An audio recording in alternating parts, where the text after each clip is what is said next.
আপনি কি জানেন যখন আমাদের দুই নাসিকা একসাথে সমানভাবে চলতে থাকে তখন শরীরে এমন একটা গোপন দরজা খুলে যায় যেটা যোগীরা বলতেন সুষুম্না নাড়ি। আর এই অবস্থাতেই কিন্তু শুরু হয় আসল ধ্যান, এমনকি তৃতীয় চোখ জাগরণের পথ এখান থেকেই শুরু। মেডিটেশন বলি না, মেডিটেশন করতে গেলেও কিন্তু এই সুষুম্না নাড়ির ভূমিকা এখানে বিশাল। নমস্কার, আমি সুজয় চৌধুরী আর আপনারা দেখছেন স্বাস্থ্য সমৃদ্ধি চ্যানেল। আজ আমরা জানব এমন এক প্রাণায়াম যেটা সাধারণ শ্বাস নয়, বরং মেডিটেশন শর্টকাট। আমরা সবাই তো আজকাল ইংরেজি নাম শিখেছি না, মেডিটেশন। তো মেডিটেশনের শর্টকাট যদি খুঁজতে চান তাহলে আপনাকে আজকের প্রোগ্রামটি দেখতে হবে। আজকের যে প্রাণায়াম সম্বন্ধে আমি আপনাদেরকে বলবো, এটা সুষুম্না প্রাণায়াম বা সুষুম্না জাগরণের পদ্ধতি বলতে পারেন। সুষুম্না আসলে কি? আমাদের শরীরে তিনটি প্রধান নাড়ি আছে, তিনটি প্রধান নাড়ি। এক, বাম নাসিকা অর্থাৎ ইরা, যার কাজ হচ্ছে শরীরকে ঠান্ডা করা, চন্দ্রের প্রতীক বা অনেকে বলা হয় চন্দ্রনাড়ি। ডান নাসিকা পিঙ্গলা, শরীরের তাপমাত্রা, উত্তেজনা, কর্মক্ষমতা, ডাইজেশন পাওয়ার বাড়িয়ে রাখার বা ঠিক রাখার দায়িত্ব সূর্য নাড়ির।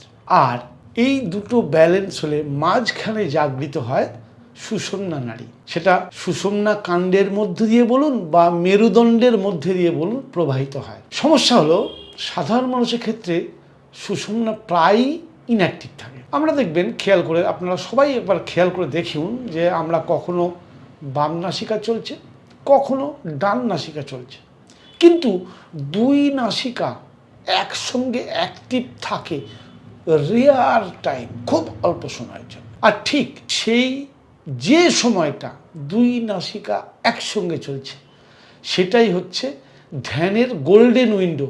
সেই পথ দিয়ে কিন্তু ধ্যানের প্রবেশ করা যায়, অন্য পথ দিয়ে ধ্যানের সাম্রাজ্যে প্রবেশ নিষেধ। ধ্যান বলুন বা মেডিটেশন বলুন। সুষুম্না জাগরণের যে প্রাণায়াম সেটা কি? এই প্রাণায়াম আপনি চেষ্টা করবেন যে দুই নাসিকা একসাথে সমানভাবে চালু করতে হয়। কিভাবে? কখন এই দুই নাসিকা ব্যালেন্স হয়? যখন এই দুই নাসিকা ব্যালেন্স হয় তখন আমাদের যে শ্বাস, ব্রেথ ন্যাচারালি গভীর ও শান্ত হয়ে যায়। এটাকেই বলে সুষুম্না অ্যাক্টিভেশন স্টেট। কিভাবে করব সেটা তো আগে জেনে নেওয়া দরকার। সুষুম্না প্রাণায়াম করতে গেলে সবার প্রথম শান্ত জায়গায় বসতে হবে, যেখানে আপনাকে কেউ ডিস্টার্ব করবে না। চোখ বন্ধ রাখতে হবে, শুধু মনটাকে শ্বাসের প্রতি ব্যস্ত রাখতে হবে। মন কিন্তু অন্য কিছু যেন ভাবতে না পারে। আমরা অনেকেই প্রাণায়াম করি, প্রাণায়াম করার সময় এদিকে প্রাণায়াম করছি, মনে ভাবছি অফিস যেতে হবে, খাবার টাইম হয়ে গেছে, আজকে প্রোগ্রাম রয়েছে। না, তাহলে কিন্তু সুষুম্না প্রাণায়াম হলো না। মনকে শ্বাসের প্রতি বেঁধে ফেলতে হবে। সেটা একদিন হবে না, শিখতে হবে ধীরে ধীরে। কোনো কিছুই একদিনে হয় না। প্রথমে খেয়াল করতে হবে যে আমাদের কোন নাসিকা বেশি চলছে। চোখ বন্ধ করে শ্বাস নিন, শ্বাস নিয়ে শ্বাস ছাড়ার সময় আপনি বোধ করুন যে কোন নাসিকা দিয়ে, মানে নাক তো এখানে একটাই, কিন্তু নাসিকা ছিদ্রের কথা ওই জন্য বলা হচ্ছে কোন নাসিকা। তাহলে ডান দিকের নাসিকা ছিদ্র দিয়ে বেশি হওয়া ইজিলি বেরোচ্ছে, না বাঁ দিকের নাসিকা ছিদ্র দিয়ে ইজি হওয়া বেশি বেরোচ্ছে। এটা প্রথমে অনুভব করুন যে বাম না ডান। আমি একবার দেখি আমার কি চলছে। আমার এখন বাম নাসিকা বেশি চলছে। হ্যাঁ, এর পিছনে একটা বিজ্ঞান আছে, কারণ আজকে প্রচণ্ড গরম পড়েছে। আর আমি যখন শুটিং করছি, আমার তো এসি নেই, আমি পাখা বন্ধ রেখে শুটিং করছি, শরীর গরম হচ্ছে। শরীরকে ঠান্ডা করার জন্যে আমার বাম নাসিকা চলছে, কারণ যাতে আমি শান্ত থাকি, ঠান্ডা থাকি। তাহলে প্রথমে যখন আমি বুঝতে পারলাম আমার বাম নাসিকা চলছে, এবার ধীরে শ্বাসকে এমনভাবে নিতে হবে যাতে দুই নাসিকা দিয়েই সমান এয়ার ফ্লো হয়, কিন্তু নাক ধরে নয়। তাহলে ব্যাপারটা অন্য হয়ে গেল। নাক না ধরে মনের শক্তি দিয়ে দুই নাসিকাকে সমানভাবে চালানোর চেষ্টা করতে হবে। হ্যাঁ, প্রথম দিনে হবে না, কিন্তু আপনি যদি মনকে দেন প্রতি, তাহলে আপনি যদি একাগ্রতার সঙ্গে শিখব মানসিকতা নিয়ে প্রতিনিয়ত প্রতিদিন অভ্যাস করেন, 7 থেকে 10 দিন পরে আপনি বুঝতে পারবেন যে হ্যাঁ, আমার 2 নাসিকা দিয়ে সমানভাবে শ্বাস বেরোচ্ছে। তবে মনে রাখবেন, জোর করবেন না, শুধু অ্যাওয়ারনেস দিয়ে ব্যালেন্স করা, মনের শক্তি দিয়ে, গায়ের শক্তি দিয়ে নয়, মনের শক্তি দিয়ে। যেন আমার ডান নাক দিয়ে, এখন আমার যেহেতু বাম নাক বেশি চলছে, আমাকে ভাবতে হবে আমার ডান নাক দিয়ে বেশি হাওয়া বেরোচ্ছে এবং শ্বাস ধীরে নিতে হবে এবং শ্বাস ধীরে ছাড়তে হবে। এই যে পদ্ধতি, যখন আমার 2 নাসিকা নিজের কন্ট্রোলে এসে যাবে, তখন আমি নিজেই বুঝতে পারবো যে আমার মধ্যে কি পরিবর্তন হচ্ছে। এখন শেখার সময় শুধুমাত্র অবজার্ভ করে যেতে হবে।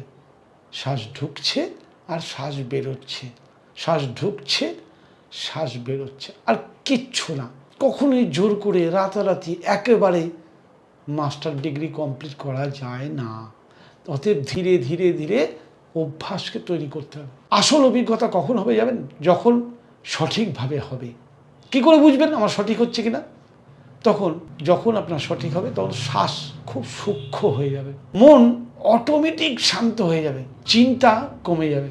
এটা অনেকেই অনুভব করেন যে কপালের মাঝখানে একটা হালকা চাপ অনুভব হবে, ভেতরে একটা ভাইব্রেশন হবে। এই ফিলিংসগুলো যখনই আপনার শরীরে আসতে শুরু করবে, আপনি বুঝতে পারবেন যে আপনার 2টো নাসিকা ছিদ্র সমানভাবে চলতে শুরু করেছে এবং আপনার সুষুম্না প্রাণায়াম সঠিক হচ্ছে। অর্থাৎ মেরুদণ্ডের ভেতর দিয়ে বা সুষুম্না কাণ্ডের ভেতর দিয়ে আমাদের যে এনার্জি চ্যানেল প্রবাহিত হয়, সেটা অলরেডি তার প্রবাহ শুরু করেছে। আর ঠিক এই অবস্থায় ধ্যান বলুন আর মেডিটেশন বলুন, তাতে প্রবেশ করার দরজা আপনার সামনে কিন্তু খুলে গেছে। এইবার আপনি একাগ্র চিত্তে ওই অবস্থায় যদি মনকে মেডিটেট করতে পারেন বা ধ্যানে নিবিষ্ট করতে পারেন, অটোমেটিকলি বুঝতে পারবেন যে আপনি এক আলাদা জগতে পৌঁছে গেছেন। এটাই হলো সুষুম্না প্রাণায়াম। এটা ফোর্স করে করতে যাবেন না, কখনোই গায়ের জোর প্রয়োগ করবেন না। যদি মাথা ঘোরে, সাথে থেমে যাবেন। আর যারা বিগিনার্স শুরুতে করছেন, তারা প্রতিদিন মাত্র 5 থেকে 7 মিনিটই অভ্যাস করবেন, গায়ের জোরে না। শ্বাস নিচ্ছিলেন, এখানেও শ্বাস নেবেন, শ্বাস ছাড়বেন। শুধু মনের খেলা এখানে, মনকে নিবিষ্ট করতে হবে যাতে আপনার 2 নাসিকা ছিদ্র সমানভাবে কাজ করে।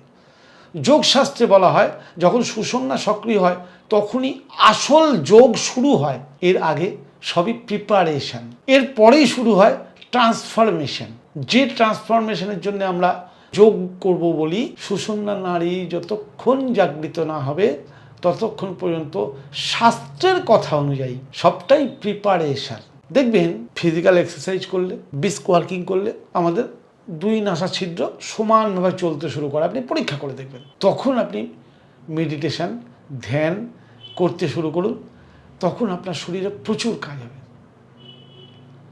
যদি আপনি এমন আরও গোপন প্রাণায়াম জানতে চান, কারণ স্বাস্থ্য সমৃদ্ধি চ্যানেলে সবসময় এমন প্রাণায়াম নিয়ে আলোচনা করা হয় যেটা সাধারণত কেউ বলে না। যদি এরকম ধরনের আরও প্রাণায়াম জানতে চান, তাহলে অবশ্যই একটি লাইক করে দিন, শেয়ার করুন এমন একজনকে যে সত্যি প্রাণায়াম শিখতে চায়, আর ফলো করুন, সাবস্ক্রাইব করে স্বাস্থ্য সমৃদ্ধি চ্যানেলকে। কারণ স্বাস্থ্য সমৃদ্ধি চ্যানেল শুধু প্রাণায়াম বা শ্বাস নয়, জীবন বদলানোর বিজ্ঞান এখানে শেখানো হয়। আজ আপনি একবার ভেবে দেখুন তো যে কোন নাসিকা দিয়ে বেশি শ্বাস নিচ্ছেন। কমেন্টে লিখুন, লেফট না রাইট।